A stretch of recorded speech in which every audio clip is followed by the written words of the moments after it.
یہ ہمارے ایسے مہمان ہیں جن کا تعلق تو کشمیر سے ہے، لیکن اب یہ بیرون ملک ہوتے ہیں۔ یہ تو اقبال کے شاہین ہیں اور ان کا پیغام یورپ میں بھی بیرون ممالک میں بھی پھیلا رہے ہیں، اور ان کو خراج تحسین جتنا پیش کیا جائے کم ہے۔ میں ان کی آمد سے پہلے آپ سے کلیپنگ کے لیے درخواست کرتا ہوں۔ ڈاکٹر محمد عارف خان صاحب تشریف لاتے ہیں۔ بسم اللہ الرحمن الرحیم۔ السلام علیکم۔ صاحب صدر اور ڈائریکٹر اقبال اکیڈمی محترمہ بصیرہ ہمبرین، اور ان کا شکریہ بھی کہ انہوں نے ایک موقع دیا ہے اقبال اکیڈمی میں حاضر ہونے کا اور پھر آپ لوگوں سے مخاطب ہونے کا۔ آج کے اس عنوان میں دو نام ہیں شخصیات کے، اور پھر جڑا ہوا جو اگلا عنوان ہے وہ تحریک پاکستان ہے۔ قائد اعظم محمد علی جناح رحمۃ اللہ علیہ پر بات ہوئی ہے، بہت خوبصورت بات ہوئی ہے، چونکہ وہ پاکستان کے کریٹر اور پاکستان انہی کے نام سے پہچانا جا رہا ہے۔ اب جہاں تک سوچ و فکر ہے وہ علامہ اقبال سے نسبت رکھتی ہے۔ میں آپ کے سامنے جو بات کرنا چاہوں، کوشش کروں گا کہ جتنی مختصر ہو سکے، وہ یہ کہ پہلے ہم نے یہ تعین کرنا ہے آج 21ویں صدی میں، وہ یہ کہ یہ مسئلہ نہیں ہے کہ بحرانوں سے ہم گزرتے ہیں، قومیں بحرانوں سے گزرتی ہیں۔ پاکستان کی عمر ابھی شاید 75 سال پوری نہ ہوئی ہو، یہ بہت مختصر عمر ہوتی ہے قوموں کی۔ ایک تو یہ کہ کیا اقبال ابھی زندہ ہے، ہمیں اس پر غور کرنا ہے۔ میرے نزدیک اقبال ابھی زندہ ہے، اور ہمیں اقبال کو زندہ رکھنا ہے۔ آج بھی اقبال کی ضرورت ہے، اور آئندہ بھی اقبال کی ضرورت رہے گی۔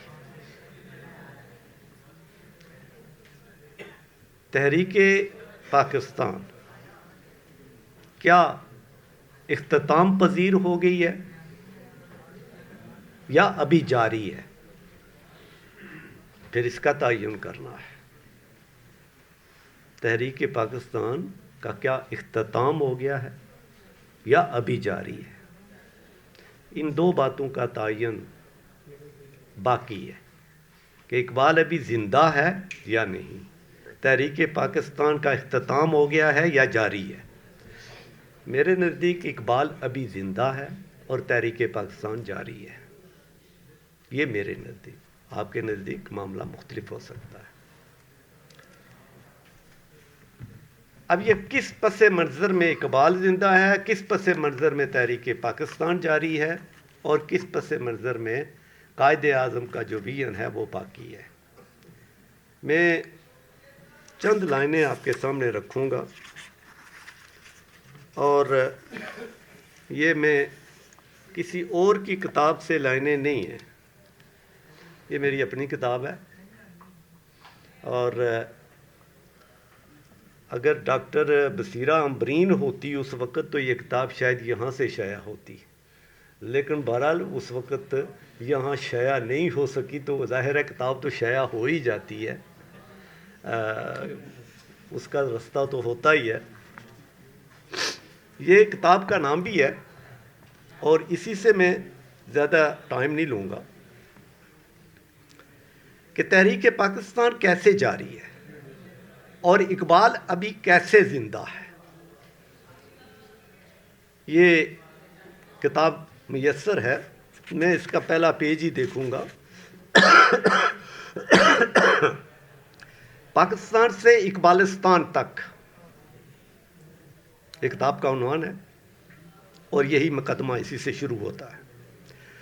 پاکستان سے اقبالستان تک کا خیال و تصور اس تلاش و جستجو کی خواہش کا ایک اظہار ہے جو باقی رہنے اور آگے بڑھنے کے لیے مسلسل کسی منظم اور منضبط سوچ و فکر کی تلاش پر زور دے رہی ہے. عمر اور علم کی مناسبت سے انسان کی فکر محض ارتقاء میں رہتی ہے. انسان محدود سے لامحدود کی طرف محو سفر رہتا ہے. ما قبل اسلام پس منظر ما قبل اسلام بر عظیم کی تہذیبی حالت کیا تھی؟ بعد از اسلام تہذیبی اختلالات. غور و فکر کی ضرورت ہے. اس کے نتیجے میں پیدا ہونے والی مسلم ہندی تہذیب مسلم حکمرانوں کی آمد اور مسلسل حکمرانی، اس کے نئے نتائج، صوفیاء کی مساحی جمیلہ اور اثرات، پھر یہ سب کچھ زوال پذیر اور انگریز کی آمد، انگریز کی تہذیبی و فکری یلغار، مسلمانوں کا اقلیت کا فلسفہ اور اقتدار، ہندوؤں کی بہلحاظ طاقت واپسی اور حکمرانی، مسلمانوں کا اقلیت میں تبدیل ہونا، مسلمانوں کے پورے تہذیبی وجود کو لاحق خطرات، رد عمل میں تصور پاکستان کا ابھرنا، علامہ محمد اقبال کی فکری اور قائد اعظم محمد علی جناح کی عملی رہنمائی،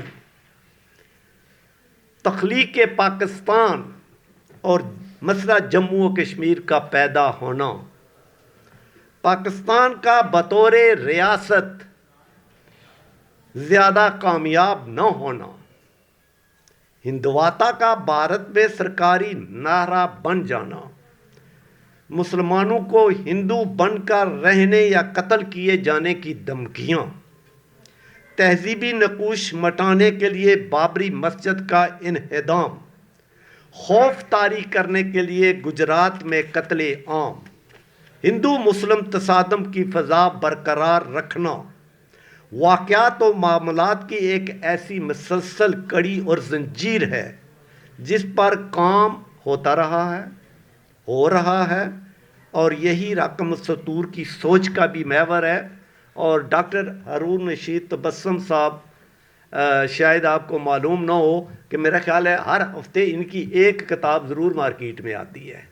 اتنی برق رفتار ان کی ہے اور ان کی سوچ کا، ان کی کتابوں کا سارا محور پاکستان کے گرد گھومتا ہے. اور یہ بڑی بات ہے کیونکہ میں جب بھی یو کے سے 4-6 ماہ بعد آتا ہوں تو ان کی 5-6 کتابیں میرا انتظار کر رہی ہوتی ہیں. بہت شکریہ ڈاکٹر صاحب.